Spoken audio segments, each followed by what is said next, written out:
Hello à tous et bienvenue sur le podcast Les Soleils intérieurs, un podcast dédié à la découverte de soi à travers le bien-être et la santé mentale. Je suis Enora Je suis Elwen. et nous sommes deux sœurs passionnées par les sujets de santé mentale et la place du bien-être au quotidien.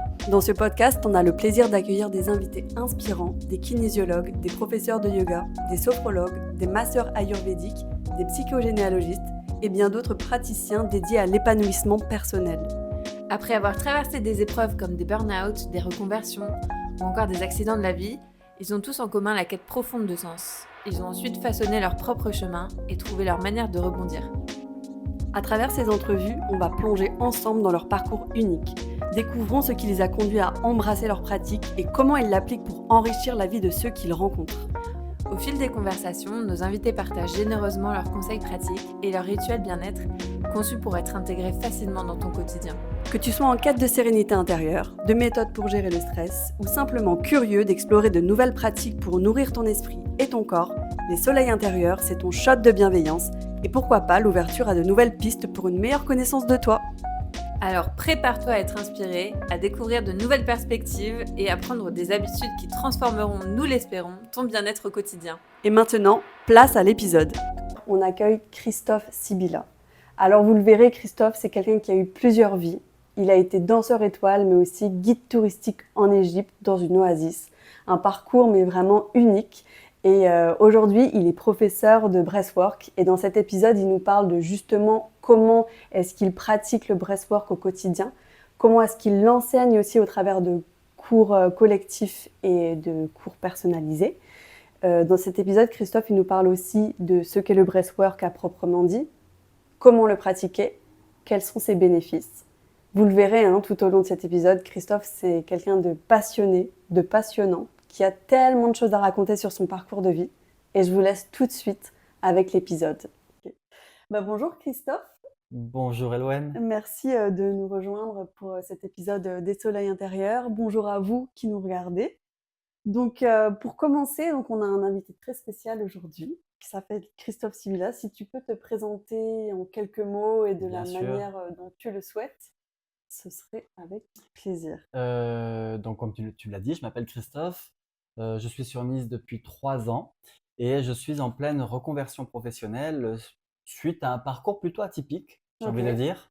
Atypique dans le sens où, j'ai vraiment eu des activités professionnelles dans des domaines très différents les uns des autres. Au départ, carrière de danseur classique. Ok. Ouais, Où ça, du coup, à Paris du coup, ou... oui, quand j'étais tout petit, ma maman, et mes professeurs de danse ont réalisé que j'avais un don peut-être, Ok. que j'avais beaucoup, de talent pour la danse et du coup, ils ont tenté, de m'inscrire à l'Opéra de Paris Wow. et contre toute attente, j'ai été pris. Génial. Ouais, Incroyable. Donc, tu avais quel âge là? donc j'avais presque 11 ans. Ok. Presque 11 ans et on était 750 à peu près, on était une quarantaine à être Wow. pris et du coup, grande surprise, je Ah pensais vraiment ouais, pas être pris, incroyable. c'est incroyable. Et du coup, c'est comme ça que ma carrière de danseur a commencé. J'ai fait de 11 ans à 18 ans Ok. mes études à l'Opéra de Paris. Incroyable. Donc j'imagine grosse intensité au niveau des entraînements. Comment ça se passait C'est vrai que c'est très compétitif Bah ouais. comme environnement. Ouais. Beaucoup de pression pour, des enfants de cet âge-là. C'est ça. Mais en même temps, on a très vite conscience qu'on fait partie d'une certaine élite quelque Ouais. part, qu'on représente, quand même, ce qui se fait de mieux en matière de danse, dans le monde. Et du coup, on est pris, on est happé par cet esprit-là. Puis, alors ça je dis pas que ça a été tous les jours facile, Bah oui, j'imagine. Ouais. mais quand même il y a ce décor de l'Opéra Garnier de Paris, puis il y a les tournées, internationales, Japon, États-Unis, des rencontres avec quand même des personnes assez incroyables, Ouais. du domaine du showbiz, de la télévision et qui nous ont nourris au Bah niveau ouais. intellectuel, au niveau artistique, au niveau culturel. Donc, très intéressant, mais il y a un mais. Ouais. Ce n'était pas mon choix. Ok. Ce n'était pas mon choix, c'était le choix de mes professeurs de danse et de ma famille, Ouais. qui en fait, je viens d'un milieu plutôt modeste et ma maman a vu, dans ce parcours-là, une possibilité d'ascension sociale Ok. pour son fils et donc j'ai un peu subi. C'était pas mon choix. Et quand est-ce que tu as réalisé justement que c'était pas ton choix? Alors, Euh, pas pendant les études à l'Opéra de Paris Ok. étrangement, même si c'était compliqué. Parce que j'étais là, pour faire, quelque part, plaisir à papa-maman, Ouais. pour répondre aux attentes familiales. Et c'est plus quand je suis devenu professionnel. Donc ensuite, j'ai commencé pas très loin d'ici au Ballet de Monte-Carlo, OK. où j'ai été danseur pendant 4 ans. Et ensuite, j'ai continué en Italie. Après, j'étais au Ballet national israélien à Tel Aviv. Et c'est là qu'il y a eu un gros clash. Enfin, il y a eu OK. un gros conflit interne OK. entre ce qu'on attendait de moi et mon désir interne, de ce que ma voix interne me disait. Et là, j'ai OK. senti qu'il y avait un gros clash, que je n'étais plus du tout heureux dans cette voie-là. Même si au départ, ça semblait paillettes, or et Ouais. un peu glamour. Et du coup, c'est là que j'ai décidé de prendre ma liberté, de lâcher la danse classique, lâcher la vie que j'avais pour m'ouvrir à autre chose. OK, et tu sais qu'est-ce qui a pu déclencher ça justement? Cette, ouverture, enfin, je dirais cette prise de recul de ta part, se dire: «Bah non, en fait, c'est pas cette vie-là que je veux mener». Est-ce qu'il y a quelque chose qui Oui, oui, oui. tu te souviens? Oui, oui. Je me souviens, c'était qu'une fois, j'étais en tournée Ouais. en Égypte, au Caire, et j'étais très malheureux de Mmh. faire notre barre qu'on fait tous les jours en tant que danseur classique, de faire l'échauffement. Malgré le fait qu'on soit dans un environnement très très beau, c'est un nouvel opéra qu'on inaugurait en fait. Ouais. Mais en fait, j'étais très heureux dès que je pouvais, c'était de sortir et d'aller visiter, découvrir la ville, découvrir le pays. Et là, j'ai vu qu'il y avait un décalage énorme. J'étais très content de pouvoir sortir du théâtre et de faire ma vie comme je le souhaitais hors la danse. Et dès que je rentrais dans le studio, dans le théâtre, bon, ça allait plus. Et là, ça a Ouais. été le déclencheur. Ouais, là, tu J'ai sentais que compris qu'il y avait vraiment un vrai conflit à l'intérieur de moi et waouh, qu'il fallait que peut-être j'ai le courage de prendre certaines décisions. Ouais, c'était le OK, déclic. et donc qu'est-ce qui s'est passé? Qu'est-ce que tu as fait justement Mmh. après ça? Tu t'es dit: «Bon, c'est pas forcément la vie que enfin, je suis plus alignée avec cette vie-là», on peut dire Mmh. ça comme ça. Oui, tout à fait. Quelle décision est-ce que tu as pris? Qu'est-ce que tu as décidé de faire justement, ça a été quoi, J'avais une idée un peu, je voulais voyager pendant 1 an ou 2 ans.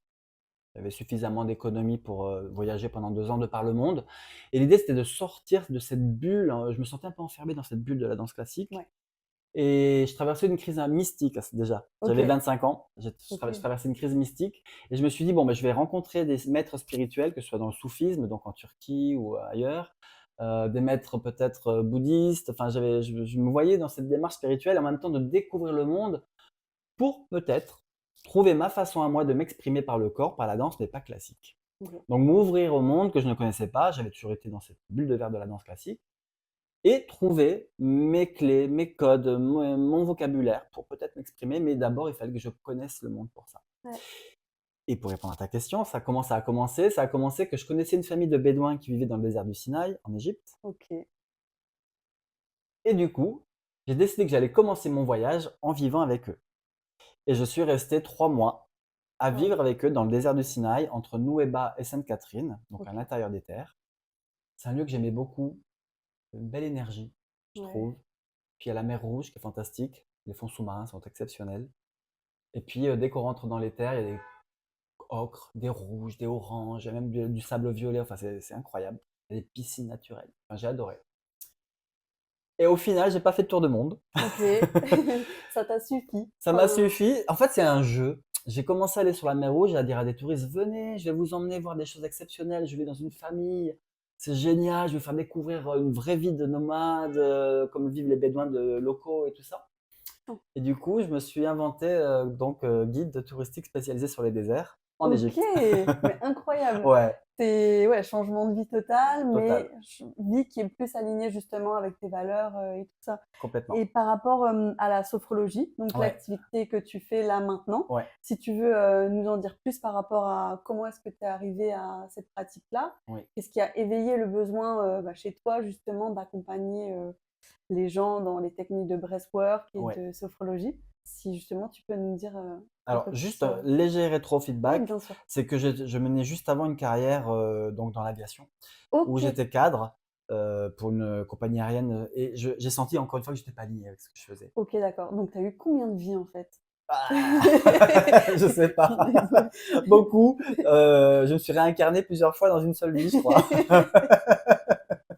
Ouais, déjà pas mal. C'est génial. Non, Mais mais c'est voilà, génial. mais pour répondre à la question, c'est voilà, j'étais, Ouais. donc je voulais me créer un CV que je n'avais pas. J'avais qu'un baccalauréat. Je dis: «Bon, allez, ça va faire bien, je vais être cadre, Ouais. ça va la faire bien. Je gère une équipe de 120 employés, ça va la faire bien».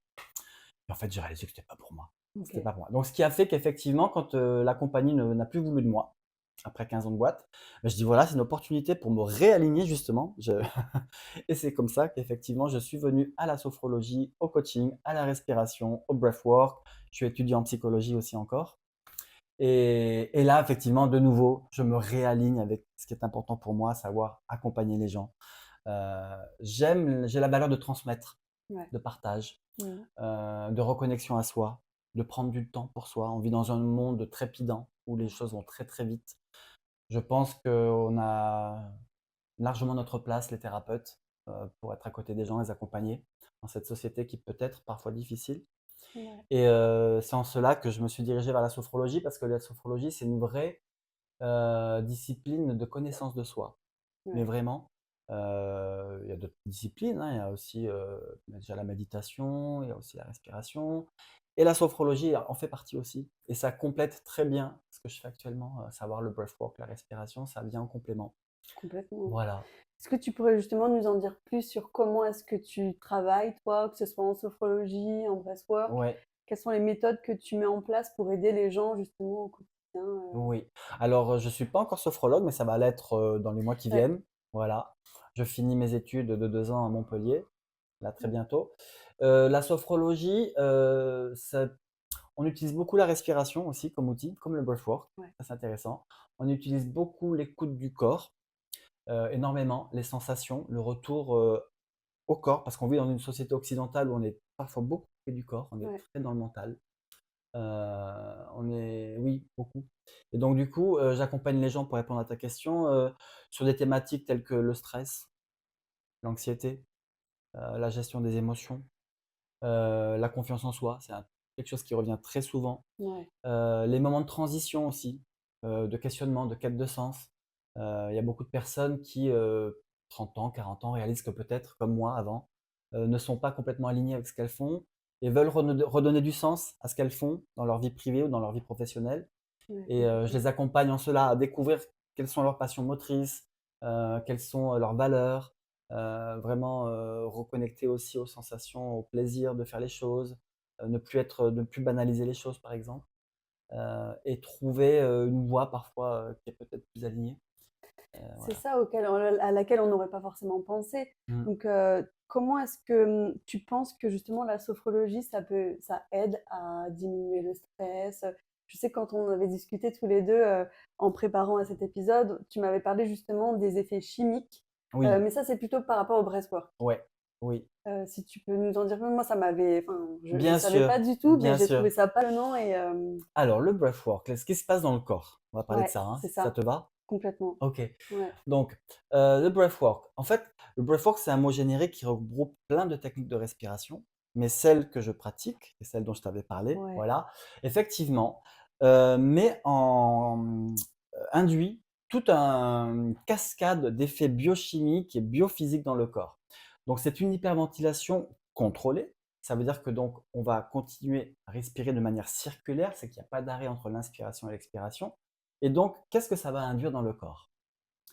Ça va induire que le taux d'oxygène va augmenter, le taux de dioxyde de carbone va baisser et cela va créer déjà un espèce de petit stress au niveau, du corps.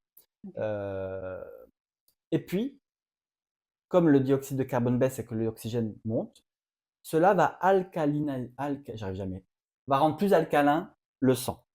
Donc le pH va légèrement augmenter. Ouais. Vraiment rien du tout. Mais ça va être suffisant pour que l'amygdale détecte qu'il y a quelque chose qui est pas habituel dans le corps et du coup qu'elle mette toutes les alarmes, en on.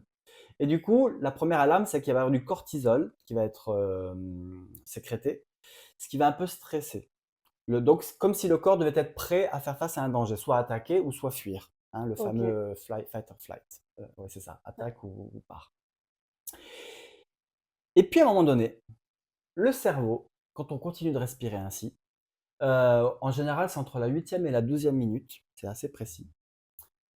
On va dire, moi j'ai fait mon boulot, j'ai prévenu qu'il y avait quelque chose qui n'était pas habituel dans le corps, j'ai prévenu qu'il y avait un potentiel danger, je vois que la personne continue de respirer, il ne se passe rien, donc elle lâche prise, Mmh. et c'est là où le cortex préfrontal abandonne, se met en pause, c'est ce qu'on appelle l'hypofrontalité transitoire, OK.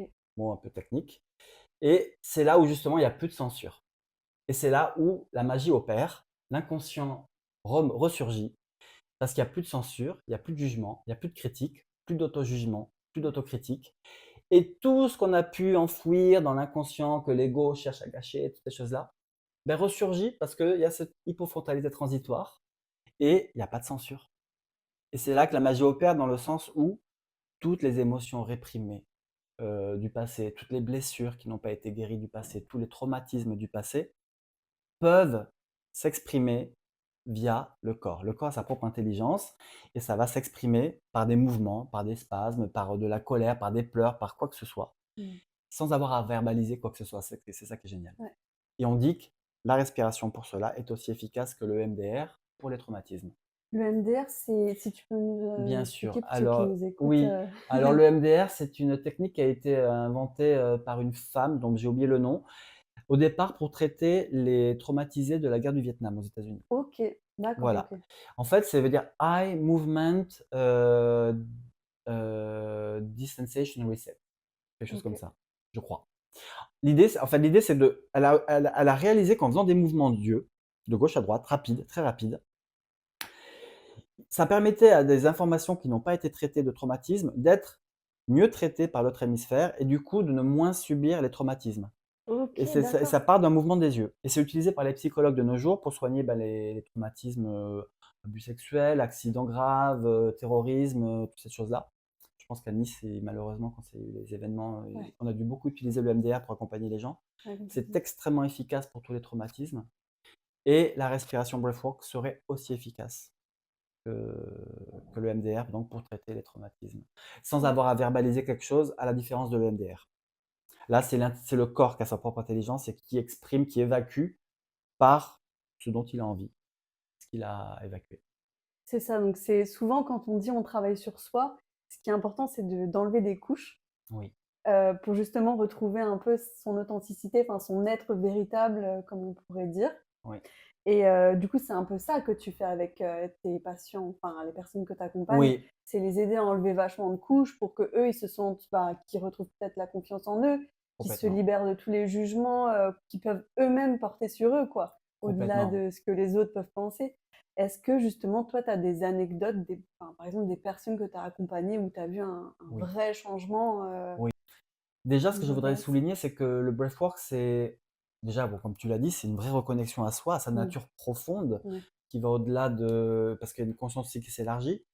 C'est aussi l'apprentissage de, une forme de lâcher prise, ouais, accepter. C'est une reconnexion à son corps, à ses émotions, à ses sentiments et les accueillir, les accepter pour ce qu'ils sont. Donc c'est une belle école d'acceptation et de compassion envers soi-même mmh, aussi. Et ouais, du coup, ça donne des permissions. Et c'est en cela que justement j'ai vu, pour répondre à ta question, des anecdotes. Par exemple, j'ai eu une femme qui rêvait d'être peintre, ouais, qui était extrêmement douée apparemment, mais la maman a préféré qu'elle fasse une autre carrière.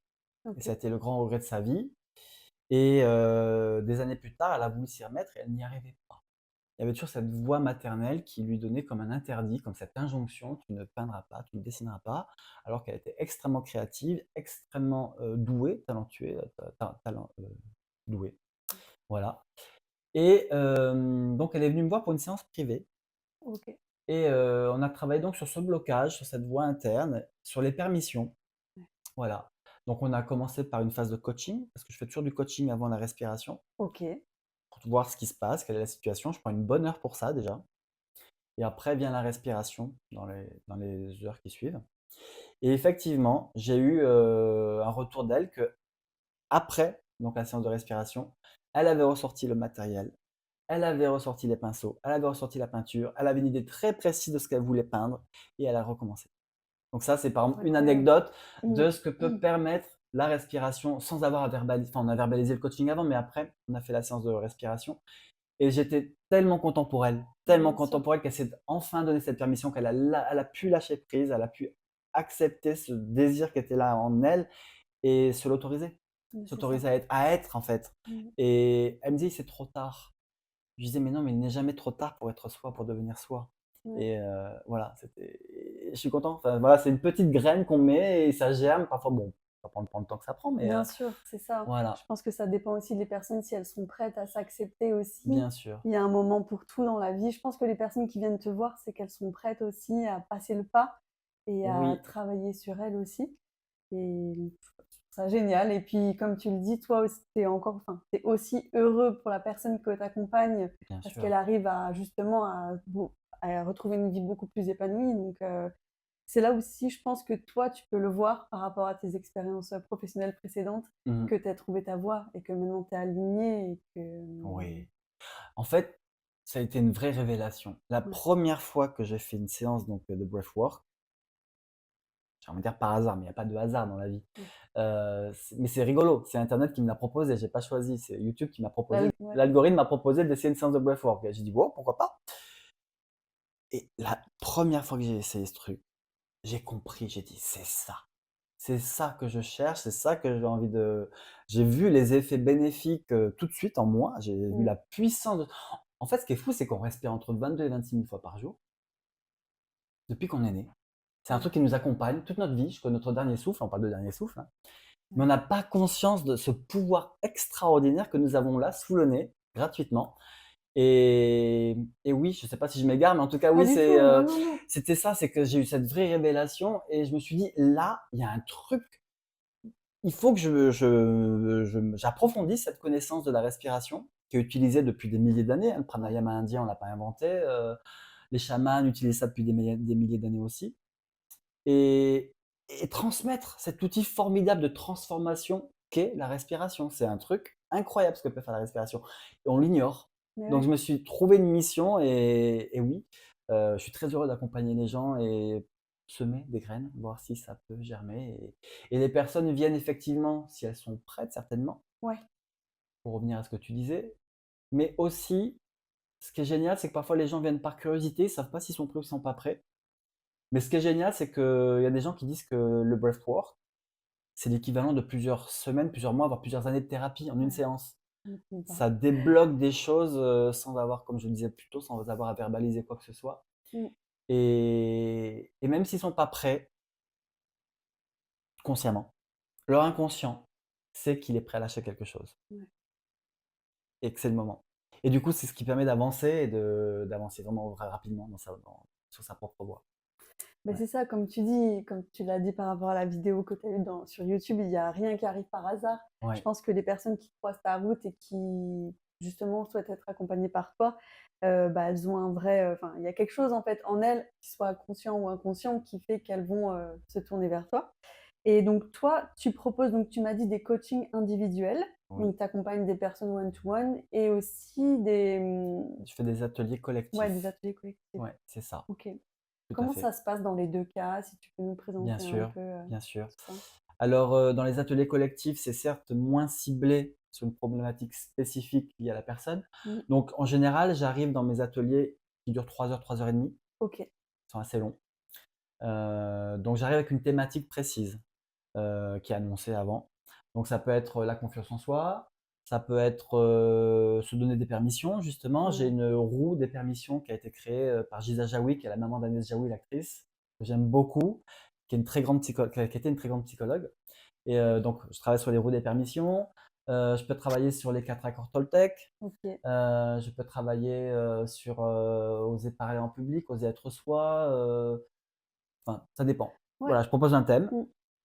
et en général, je commence quand même, ma séance par un moment de méditation, quand même pour que les gens puissent, voilà, sortir de leur routine, sortir de leur, peut-être semaine qui a été stressante, qu'ils se posent un peu, qu'ils se recentrent sur eux-mêmes, qu'ils se reconnectent et une fois qu'ils sont bien connectés à eux-mêmes, après cette phase de méditation, j'introduis le thème, la Ouais. thématique, en quoi c'est important cette thématique-là, pourquoi parfois c'est difficile de mettre en place certaines choses par rapport à cette thématique, qu'est-ce qui fait que ça bloque et du coup, j'ai un vrai questionnement, que j'imprime, que je donne à chaque participant, où ils répondent à certaines questions pour les faire avancer sur, peut-être la thématique, sans pour autant vouloir trop solliciter l'intellectuel. Ouais. C'est essayer de trouver un juste équilibre parce que je veux pas que ça devienne trop mental non plus. On n'est pas dans une séance de coaching one-one pure. Ouais. Voilà. Mmh. Et puis suite à ça, j'explique ce qu'est le breathwork, son histoire, comment ça a été créé, Ouais. comment c'est né. La technique qu'on va utiliser, parce que j'utilise plusieurs techniques, mais en général, j'utilise la technique du pranayama en 2 temps, qui est une version abrégée de la respiration holotropique qui a été créée, par le père du breathwork. OK. Voilà. Et ensuite, il y a la respiration proprement dite, avec accompagnement musical, en position allongée, yeux fermés, qui dure 45 minutes, OK. en gros. Là, il se passe beaucoup de choses. En général, c'est un moment très intense. Il y a des gens qui peuvent, il y a des grosses émotions qui ressortent. Ça peut être de la colère, ça peut être de la tristesse, donc des pleurs. Ça peut des gens peuvent crier, il peut y avoir des fous rires, il peut y avoir des moments extatiques, des moments mystiques. Il peut se passer beaucoup de choses. Et et ensuite, suite à cette respiration, il y a une phase, très importante qui est la phase d'intégration, Ouais. qui dure, 20-25 minutes. Parce que c'est vraiment j'aime bien dire, c'est comme un shoot hormonal. Ouais. La respiration, c'est comme la drogue quelque part, mais Ouais, sans ouais, ouais. drogue. D'ailleurs, ça a été créé, par le psychiatre qui utilisait des drogues à la base. Ouais, mais voilà, donc il faut atterrir, il faut redescendre et ensuite, pour ceux qui le veulent, il y a un échange, partage d'expériences. Mmh. Je réponds aux questions si nécessaire. Voilà. Trop bien.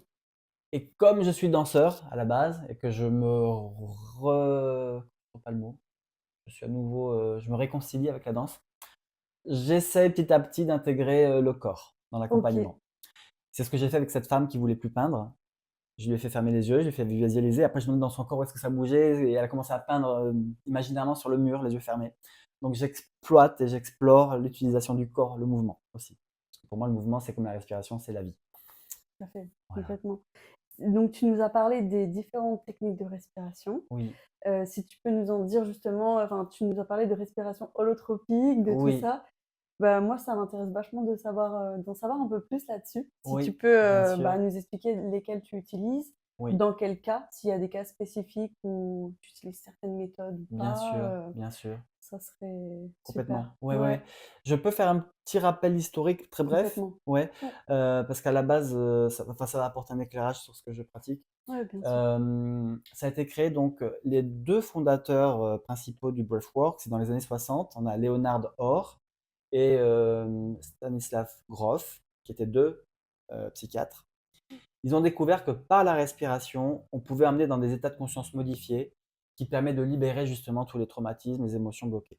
OK. Et entre autres, Stanislas Grof soignait ses patients avec du LSD à l'époque.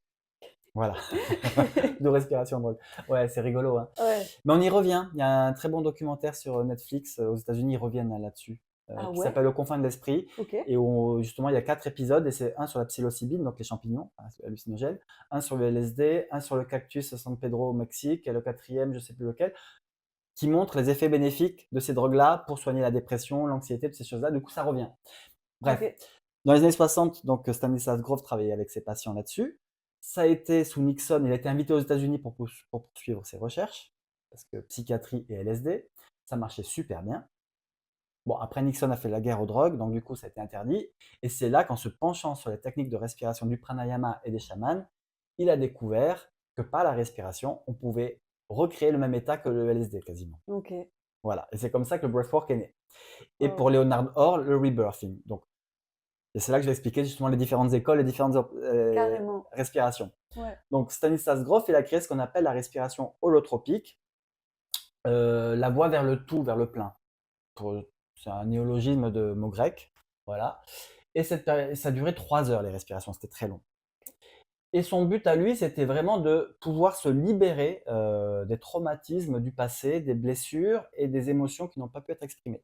Et de notre côté, tu as Leonard Orr, qui lui, s'est spécialisé sur une technique de respiration qui est plus au niveau de la poitrine et OK. qui permet de se débarrasser du trauma de la naissance. Donc ça s'appelle rebirth ou OK. rebirthing, Mmh. d'où son nom, et qui permet de revivre cet état de naissance, pas forcément par des visions, mais au niveau des sensations, du corporel, et de pouvoir se débarrasser de certains fardeaux que l'on traîne inconsciemment depuis la naissance parce que peut-être la naissance était difficile, peut-être c'était difficile pour la maman, peut-être que Mmh. pour l'enfant, ça a été un enfer, dans ce tunnel. Peut-être qu'il savait pas ce qui se passait, on le déloge de là où il était bien au chaud, il Ouais. était pendant 9 mois, il est enfin ou 7 mois, parce que c'est moins. C'est probablement un traumatisme ce Ouais. moment de naissance et ça peut induire inconsciemment, déjà une certaine carte du monde, une certaine perception du monde qui peut inconsciemment, définir des choix dans la vie, définir des comportements, des pensées, des attitudes Mmh. et donc Leonard Orr a créé le Rebirth pour se débarrasser justement de tous ces conditionnements qui sont liés à la naissance. OK. Voilà. Moi, je pratique la version holotropique abrégée, donc pas 3 heures, Ouais. mais 45 minutes comme je le disais et elle est surtout pour, se réaligner avec qui on est vraiment, mieux se connaître, se débarrasser des blessures dont j'ai déjà parlé et libérer les émotions. Après pour parler d'autres techniques, il y a la technique, que tout le monde a entendu parler peut-être parler de Wim Hof, le monsieur Oui! Iceman. Tu sais que j'ai Voilà. testé ça il y a 2 jours, première fois. Ah! Trop bien! Ouais. Ouais, Et franchement, du coup, moi, je pratique la méditation, comme je t'avais dit, depuis oui, quelques années. Mais ça, c'est autre chose, quoi. C'est des rounds, en fait, où tu oui, vas. Donc, au début, pour expliquer un petit peu, donc, ouais, tu vas, comment dire, inspirer, expirer sans t'arrêter pendant combien ouais, 1 ou 2 minutes, je pense, ouais, à peu près. Et ensuite, enfin bref, c'est un travail enfin, en fait, tu te sens super bien quand tu termines, ce type de respiration et ça permet aussi d'abaisser ton niveau de stress, je complètement, pense, ouais. complètement, Tu te sens hyper détendu, quoi. ouais. De toute façon, de manière générale, toutes les techniques de respiration, donc toutes les techniques de breathwork ont un même but. C'est apporter un mieux-être physique, émotionnel, mental, énergétique, voire spirituel. Et effectivement, un des premiers effets, c'est abaisser le stress, Ouais, se sentir, et ça active l'énergie vitale aussi. ouais, Donc on sent cette énergie, ce flux vital en nous qui est là, qui circule, et c'est bon de se sentir vivant quelque part. ouais, Ça donne une complètement. force. Mmh. Et c'est d'ailleurs la méthode de Wim Hof est excellente pour les gens qui sont dépressifs, qui souffrent de dépression. C'est comme ça qu'il s'est soigné lui-même. C'est comme ça qu'il a créé la Waouh! méthode. Wim Hof, en fait, sa femme s'est suicidée, si je me souviens bien de l'histoire. Il avait 4 ou 5 enfants à charge, seul, il était dépressif et c'est la respiration et les bains dans l'eau Ouais, froide glacée qui l'ont sorti de la dépression. OK. Voilà, donc ça Waouh. c'est aussi un des effets bénéfiques de la respiration, du breathwork. Ouais, C'est dingue comment je pense à ça quand tu es dans une situation où il faut que tu t'en sortes. Des fois, bah, c'est toi-même qui vas trouver tes solutions qui peuvent, justement t'aider à t'en sortir et ça en est une preuve, Wim Hof, quoi. Enfin, ouais, que c'est lui-même, voilà, il s'est dit, il n'avait pas forcément la solution là, bah, il a décidé de la créer et je trouve ça incroyable. Mais c'est vrai complètement. qu'il est connu vachement pour, ses bains froids, parce qu'il est Oui, un peu dans les extrêmes, gros extrême et puis il a aussi, escaladé parmi les plus hauts sommets du monde, OK, en t-shirt, avec des chaussures, sans oxygène, juste par la volonté mentale. Parce qu'en fait, aussi, la respiration, ça permet de développer un mental d'acier. ouais. Sacrée volonté, sacrée confiance en soi. Ça me permet de prendre conscience de toutes les capacités, des ressources qu'on a en nous et de croire en ces capacités-là. Et lui, il a démontré, il a fait je ne sais pas combien de sommets à 6 000, 7 000 mètres peut-être, je sais pas. Comme ça, alors qu'il n'est pas vraiment préparé, c'est pas un Mmh. sportif à la base. Rien que par la respiration et l'exposition au froid et c'est fou ce qu'il a réussi à faire et du coup, ouais, comme tu disais, il a vraiment une technique peut-être un peu extrême, mais il y a beaucoup de gens qui le suivent, Ouais. et je crois que même qu'il y a un film sur sa vie qui va sortir cette année. OK! Ouais, voilà, Sympa, ouais. ouais. Et OK, donc ça fait partie Wim Hof, c'est quelque chose que tu travailles avec, les Alors je ne personnes? pratique pas Ouais. cette méthode-là, je n'ai pas été, formé, mais je la connais. En revanche, je pratique une autre méthode que j'aime beaucoup, beaucoup, beaucoup, qui s'appelle Soma Breath, OK. qui a été créée par un pharmacien anglais d'origine indienne, qui lui-même a eu des gros problèmes de santé, que la médecine occidentale ne pouvait pas résoudre. Et étant d'origine indienne, il a dit, bon, je n'accepte pas ce que me propose la médecine occidentale. C'était vraiment pas cool du tout ce qu'on lui proposait. Du coup, il s'est penché sur ces traditions indiennes, donc l'Ayurveda, médecine ayurvédique, et également sur le pranayama, le souffle, la respiration, et le jeûne. Et alors que pour la médecine occidentale, il n'y avait pas du tout de solution à son problème, il s'est guéri par la respiration et l'Ayurveda. Maintenant, ça fait 10 ans qu'il est complètement guéri. Incroyable. Et donc, du coup, il a développé une école qui s'appelle Soma Breath qui allie, c'est ça que j'aime beaucoup, elle a une approche holistique aussi, c'est qu'elle allie méditation, mouvement, danse. Ouais. Le mouvement, c'est fait pour se débarrasser du stress qu'on a pu accumuler et activer l'énergie vitale aussi. Et puis, ensuite, il y a beaucoup de visualisation qu'on retrouve en sophrologie aussi, que j'aime beaucoup, de pensée positive. Et enfin, la respiration avec des phases d'apnée poumon vide, des phases d'apnée poumon plein. C'est des moments de grâce incroyables. Alors, les moments d'apnée poumon vide, ça peut faire peur. C'est comme une petite mort quelque part. On n'est pas habitué. Autant on est habitué parfois quand on est gosse, on inspire puis on reste poumon plein, mais poumon vide, c'est très rare qu'on fasse cet exercice-là. Du coup, au début, c'est un peu inconfortable, mais quand on prend l'habitude, c'est des moments de. Moi, je peux rester maintenant 2 minutes, hein, poumon vide, Waouh. voilà. Ok. C'est des moments de grâce extraordinaires. Et alors, elle n'a pas cet état de conscience modifié que peut faire mes respirations holotropiques, mais elle a des moments méditatifs extrêmement profonds et je trouve très jouissifs quelque part. Mm. On est pleinement relié à soi, mais là, ici, maintenant, mais pas qu'avec moi, en lien avec le monde qui est autour de moi. Je suis pleinement connecté à ce qu'il y a tout autour de moi. Donc, c'est pas centré sur son nombril, c'est soi et le monde et les autres, bien sûr, pleinement relié à à tout cet environnement-là et moi dedans, tout en étant présent. Il n'y a pas de pensée dans le futur, il n'y a pas de pensée passée. Et c'est extraordinaire. Et c'est là il y a cette voix intuitive, cette voix divine, on peut l'appeler comme on veut, cette intuition, je sais pas, il y en a qui peuvent l'appeler Dieu, cette énergie du cosmos, de l'univers, qui apporte des visions et des messages qui arrivent sur ce qu'il faut faire pour soi. Et c'est très, très, très, très éclairant. Ah bah Ça permet de complètement, ouais. trouver une voie parfois quand tout semble un peu bloqué, tout ça, ah, là il y a une piste, je vais l'explorer. Et ça permet de remettre en mouvement, de redynamiser. Je trouve ça très, très chouette. C'est quelque chose que toi, tu pratiques au quotidien Ouais, aussi? ouais, Ouais, et qui complètement. t'aide. Ouais. Cette technique Soma Breath, effectivement, ça fait partie de mon rituel en fait, Ouais, le matin. ok. Je commence ma journée. Alors pas ce matin, j'ai pas fait parce qu'il y avait un contexte un peu particulier. Mais sinon, ouais, c'est quelque chose que je fais le matin.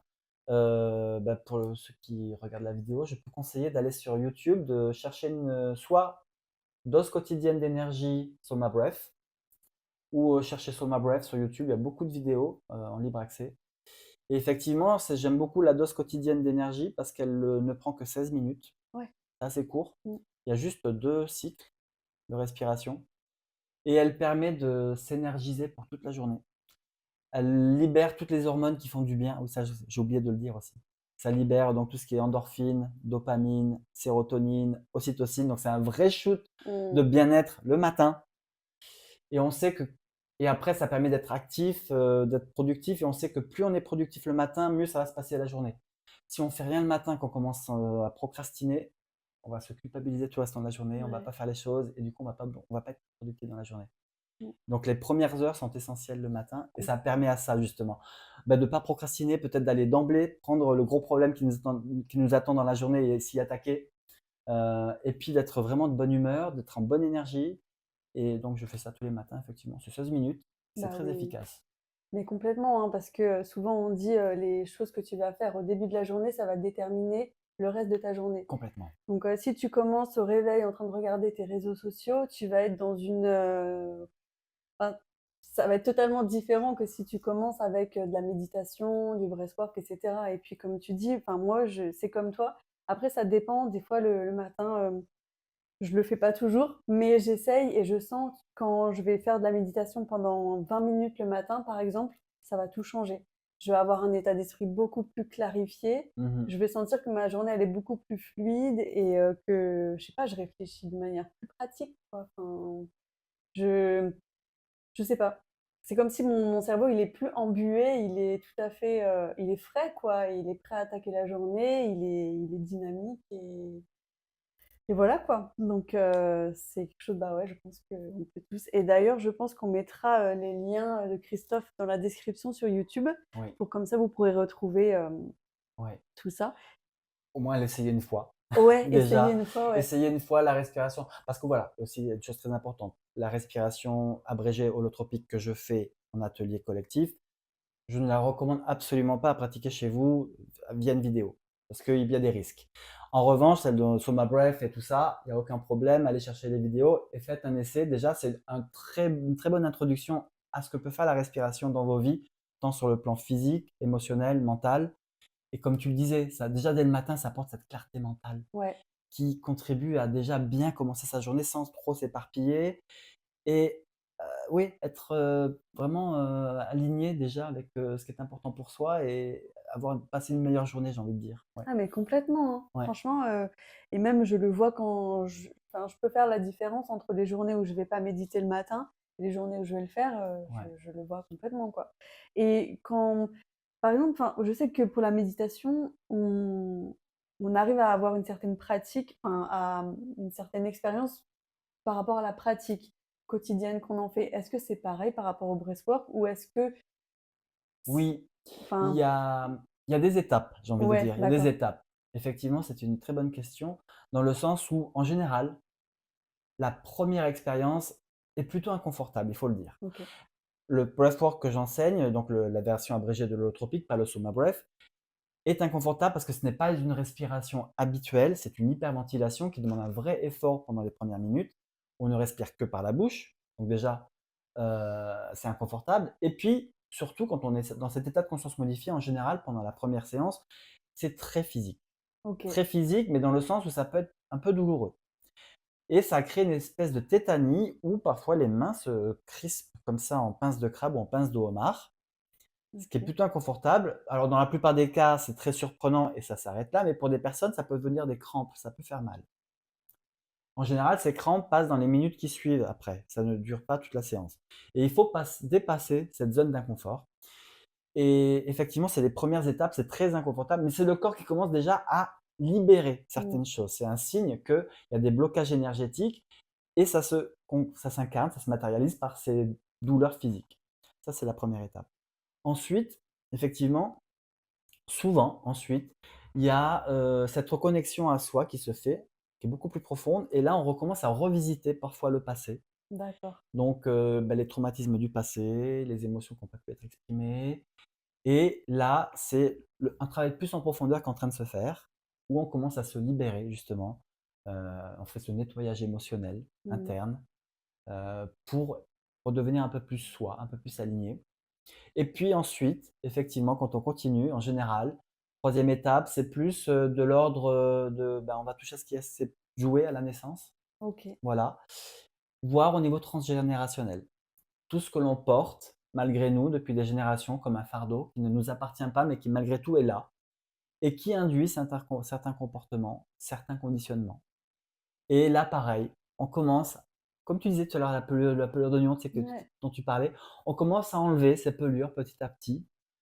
Ça ne m'appartient pas. On prend conscience de ah, là, je suis en train de faire ça, mais ça ne m'appartient pas. On réalise parfois, j'ai eu une personne, elle a vu sa grand-mère, elle a réalisé certaines choses, sa grand-mère lui a parlé, il y avait des choses qui ne lui appartenaient pas.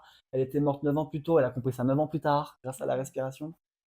Voilà, il y a des poids familiaux, souvent, il y a des choses. Parfois, on parle de malédiction, même dans une famille, qui Ouais, serait c'est vrai. perpétue de génération en génération. Mmh. Et c'est juste qu'il y a une mémoire cellulaire, il y a quelque chose qui est engrammé, et la respiration permet de se débarrasser de ça. Et puis, pour finir, Heu, il y a cette étape qui devient plus spirituelle. On Mmh. est vraiment connecté à plus grand que soi. On fait partie d'un tout et on a sa place. Mmh. C'est ça aussi, on a sa place. On a Ouais, tous notre complètement. place dans ce monde-là et comme, les soleils intérieurs, on est là pour, pour rayonner de sa propre lumière, mais pas Mmh. que pour soi, pour les autres et ça prend une dimension spirituelle. Ouais. Donc il y a des Mmh. étapes, mais il y a des c'est pas nécessaire de passer par toutes les étapes. Il y a des personnes qui peuvent directement, expérimenter la quatrième étape spirituelle directement. Mmh. Il n'y a pas de règle. Ouais, Voilà, mais en complètement. général, voilà, c'est plutôt dans cet ordre-là. Donc la pratique effectivement permet d'aller plus en profondeur. Ouais, Ouais, c'est ça, et petit à petit, tu vois, là, tu vas franchir des étapes, tu vas complètement. t'acclimater avec tout ça. Rechercher aussi, enfin, les techniques de breathwork qui te conviennent à toi aussi. J'imagine que, bah, comme il y en a beaucoup, il y en a Oui, certaines qui te permettent justement de t'élever peut-être, complètement. plus. Et aussi une chose qui est importante, il faut qu'on parle justement, tu en as parlé un peu, c'est des contre-indications. Oui, Parce qu'il y en a quelques-unes, justement, faut pas s'amuser à faire du breathwork, chez soi, non, Non, Voilà, si tu veux nous en bien parler un sûr. peu Ouais, parce ouais, ouais. que c'est C'est très très important, important, ouais. effectivement. Alors, le Soma Breath, comme je vous l'ai dit, vous pouvez le pratiquer chez vous. Enfin, on peut le pratiquer chez soi. Il n'y a pas de souci. En revanche, toutes les formes de respiration consciente, avec apnée, sans apnée, qui amènent dans des états de conscience modifiés, sont fortement déconseillées alors aux femmes enceintes, Ouais. vraiment. Ça peut déclencher un accouchement ou une fausse couche. Voilà. Oui. Ça déconseillé aux personnes qui ont des antécédents épileptiques ou schizophréniques, fortement déconseillé même. Voilà, ne faites pas ça. Aux personnes qui ont subi une chirurgie récente non cicatrisée, aux personnes qui ont un glaucome ou un décollement de la rétine, ça peut amplifier le problème, ça peut créer plus de tension dans l'œil. Aux personnes qui ont des gros problèmes respiratoires, bien entendu, les personnes qui ont un AVC récent. Voilà, ça c'est en gros oui, les problèmes cardiovasculaires graves ou des traitements très lourds. Mmh. Ça, c'est pour les conditions santé, on va dire. Après aussi, très important, ne jamais pratiquer ça dans un bain. Parce que si vous tombez inconscient, risque de noyade. Donc Ouais. pas dans un bain, Mmh. surtout pas ou pas dans un sauna. Voilà. Voilà. C'est parfois on sous-estime la puissance du souffle, mais d'où l'importance d'être bien accompagné avec un professionnel aussi. Ouais. Mais voilà, ne pas s'amuser à pratiquer certaines pratiques de respiration chez soi seul, c'est pas anodin. Et puis même si un traumatisme ressort, une bêtise, un traumatisme, un abus, peu importe lequel dans le passé qui ressurgit, la personne qui se retrouve confrontée à ça, seule, ça peut être très difficile. Ouais. Faut être accompagné. Moi, je suis là, le lendemain, je rappelle, savoir si tout va bien. Il y a un suivi, enfin, ça peut réveiller des choses qui remuent beaucoup. Ouais. Voilà. Ouais, complètement, ouais. Donc toi, enfin, oui, bien sûr, on peut tester chez soi des petites techniques de breathwork, mais si on veut faire un véritable travail, je pense que c'est mieux d'être accompagné au départ. Ouais. Complètement, On peut, complètement. on peut choisir, ouais, peut-être essayer avec un cours collectif au départ et puis Tout à fait. passer par ouais, quelque chose de plus personnalisé par la suite. Ouais. C'est ça. Essayez d'abord, oui, effectivement, venez essayer dans un cours collectif. Et puis, si vraiment les personnes sentent qu'elles ont une thématique bien spécifique sur laquelle travailler, qu'elles veulent débloquer, eh bien, effectivement, après, on peut faire un accompagnement individuel. Et là, comme je le disais peut-être un peu plus tôt, ça sera complètement ciblé sur la problématique de la personne. Et en général, c'est très rapide. 3 4 séances. Ouais. Ouais. Combien de temps à peu près elles durent tes Alors, les séances? séances individuelles comme collectives durent 3 heures, 3 heures et demie. Ouais. Voilà. Ouais, c'est vrai que tu as le temps, vraiment, Ouais, de tester plein de choses, de voir réagir le corps, ouais, tout ça. ouais. Et comment ça se passe, justement, si tu peux nous en dire un peu plus, pour les personnes qui seraient intéressées pour un coaching, personnalisé? Oui, Comment ça se passe les séances? Quelles bien sont sûr. les étapes, quoi? Alors, les étapes sont plus ou moins les mêmes que le collectif, sauf que bah, là, on est vraiment ciblé sur la problématique de la personne. Donc, la personne arrive, je lui demande bah, quelle est la situation, quel est son désir par rapport à cette séance, qu'est-ce qu'elle souhaite, ou ce dont elle veut se débarrasser peut-être. Ouais. Donc, je commence toujours par cette phase de méditation, de recentrage. C'est très important de se recentrer pour que la personne puisse vraiment ressentir dans son corps et sortir du mental de ce dont elle a vraiment besoin pour elle maintenant, aujourd'hui. Voilà. Une fois que c'est exprimé, qu'est-ce qui fait que la personne, jusqu'à présent, n'a pas pu, par elle-même, trouver les ressources, les moyens pour peut-être débloquer la situation. Et donc, par le coaching, on va explorer tout ça. Ensuite, ça peut paraître plus anecdotique, mais j'aime bien utiliser le tarot de Osho. OK. Donc, je fais un tirage de cartes du tarot de Osho, qui n'est pas là pour prédire l'avenir, mais qui peut peut-être porter un éclairage Mmh. sur la situation présente. Je lis le texte qui va avec, il y a un texte pour chaque carte que Osho a écrit. Et souvent, c'est très bluffant. La personne dit: «Ah, ça fait écho à une Ouais. certaine situation». Et comme je disais plus tôt, je suis en train d'explorer le mouvement. Si je sens que la personne est ouverte à cette possibilité-là et qu'elle est réceptive, parce que tout le monde n'est pas ouvert non plus à bouger, mais en général, je le fais assez facilement. C'est-à-dire que je dis à la personne, bon, de fermer les yeux, on fait une visualisation, ok, on fait une respiration pour se calmer, pour se recentrer. Une fois qu'elle est bien connectée à ce qu'elle ressent, à ses sensations, elle est plus dans le mental, je lui demande où se situe peut-être une situation, une scène bien spécifique. Mmh. Où est-ce qu'elle le ressent? Est-ce que ça a une couleur? Est-ce que ça a une forme? Et ensuite, je lui demande si ça a cette forme ou cette chose qui est là, elle a envie de bouger, comment ça bouge dans le corps. Et du coup, ça commence à induire un mouvement. Du coup, la personne commence à bouger malgré elle et se laisse porter, parfois pas. Et c'est important de pouvoir incarner dans le corps, parce que je pratique le coaching somatique en fait. Ok. C'est le coaching incarné par le corps. Et du coup, déjà, on est plus dans le corps et d'une situation qui était bloquante, le corps trouve un chemin, je suis en train de bouger, mais bon, pour dire, ah ben là j'étais figé, j'étais bloqué, peut-être que là je suis crispé au niveau des trapèzes, je vais peut-être donner de l'espace, enfin c'est un exemple bête, mais voilà. Par le corps, la personne va trouver une façon de sortir peut-être de sa problématique. Et après, on va reverbaliser tout ça. Et puis enfin, il y a la respiration proprement dite qui vient vraiment approfondir tout le travail qui a été fait en amont. La personne pose une intention spécifique aussi Ouais. sur ce qu'elle souhaite obtenir sur Mm. cette séance-là. Je l'invite aussi à dédier la séance à quelqu'un, si elle souhaite dédier la séance. Et s'il n'y a pas de personne, elle peut se la dédier elle-même. C'est un temps Ouais, pour ouais, elle, c'est un cadeau qu'elle se fait d'être là. complètement. Ouais. C'est un beau cadeau qu'elle se fait. Et puis à partir de ce moment-là, je lui mets des écouteurs parce que moi j'accompagne avec des écouteurs. Il y a une vraie immersion acoustique. Donc la personne a son écouteur, moi j'ai mes propres écouteurs, j'ai un micro et j'accompagne via le micro et les écouteurs la personne. Comme ça, elle est vraiment dans sa bulle, elle est Ouais. immergée. Elle peut crier, elle n'a pas l'impression que on va l'entendre ou quoi que ce soit. Je lui mets un masque aussi sur les yeux et je l'accompagne, je la guide pendant les 45 minutes de respiration à ses côtés. Et puis il y a des moments de touche et aussi de palpation. Donc au niveau des pieds, au niveau des chevilles, au niveau des genoux, au niveau des hanches, si elle me l'autorise bien sûr, hein, je demande Ouais. la permission avant, bien entendu. Au niveau du sternum, au niveau du cou, des oreilles, de la tête.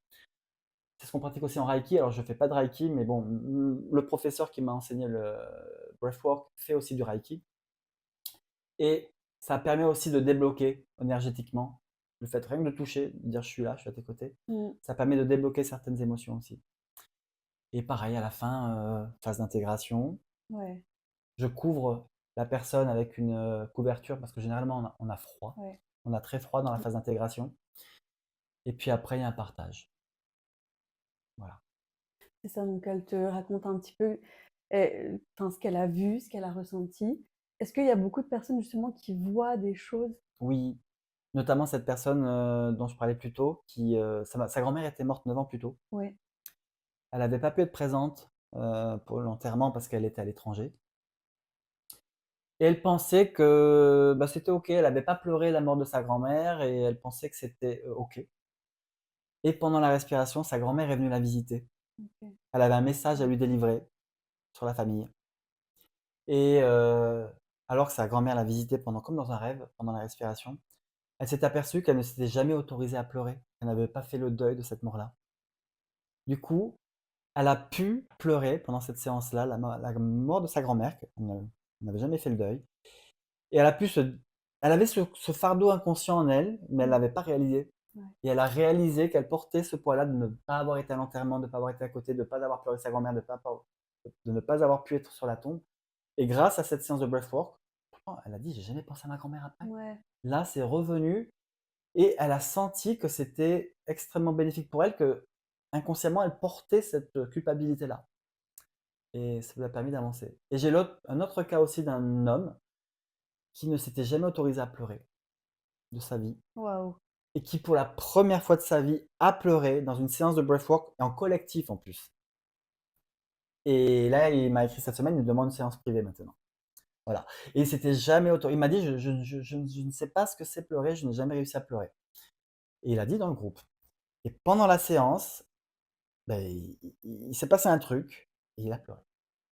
Et rien que pour ça, il m'a remercié, il avait beaucoup de gratitude et il a senti il savait pas de quoi, il n'y a pas eu Mmh. une image spécifique, il n'y a pas eu un souvenir spécifique, mais en tout cas, il a senti il s'était libéré d'un truc et qu'il s'était autorisé cette émotion-là. Et là, il va approfondir et il revient en séance privée. Donc, on va voir ce qui va se passer. Bah ouais, c'est Voilà. génial. Donc si tu peux nous parler aussi par rapport aux personnes qui nous écoutent, si elles ont envie de mettre en place des rituels bien-être au quotidien, qu'est-ce que toi tu peux leur conseiller? Oui, bien sûr, j'ai plusieurs suggestions. La première, c'est tout simple. C'est avec notre téléphone portable de se mettre 2-3 fois par jour une alarme et pour se dire: «Ah tiens, là, l'alarme sonne, c'est un moment pour moi et je me reconnecte. Je me reconnecte à ma respiration pendant 1 minute, 2 minutes. C'est pas très long, mais ça permet de sortir la tête du guidon. Ça permet de sortir la tête du mental. Ça permet de prendre un temps pour soi parce qu'on vit beaucoup dans le mental dans notre société occidentale. Mmh. Et du coup, c'est un moment de recentrage et dire là, j'inspire, j'imagine le trajet peut-être. On inspire par le nez, hein, j'insiste, parce que dans nos sociétés, on respire trop souvent par la bouche. Et le fait de respirer par la bouche, ça active le système nerveux sympathique. Alors, il est sympathique, mais il nous stresse. Il nous stresse, donc c'est pas toujours bon. Et il entretient notre stress, et puis on est stressé, puis on respire par la bouche. Donc, c'est le cercle vicieux. Ouais. Donc, 7 minutes ou ces 2 minutes-là pour juste, j'inspire par le nez, j'imagine le trajet peut-être, et j'expire. On peut expirer par la bouche en revanche.